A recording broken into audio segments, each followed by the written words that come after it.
భారత్ జట్టు ప్రధాన కోచ్ పదవికి పోటీ పెరుగుతోంది. రేస్లోకి అనూహ్యంగా వెంకటేష్ ప్రసాద్ దూసుకొచ్చారు. ఇప్పటిదాకా రవిశాస్త్రి ప్రధాన పోటీదారుగా ఉంటే ఇప్పుడు వెంకటేష్ ప్రసాద్ అప్లికేషన్ పెట్టడం చర్చనీయాంశమైంది.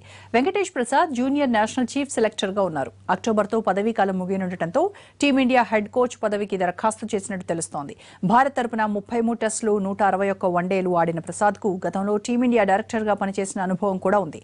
కోచ్ రేస్లో రవిశాస్త్రి, వెంకటేష్ ప్రసాద్తో పాటు సెహ్వాగ్, టామ్ మూడీ, దొడ్డ గణేష్, లాల్ చంద్ రాజ్పుత్ ఉన్నారు.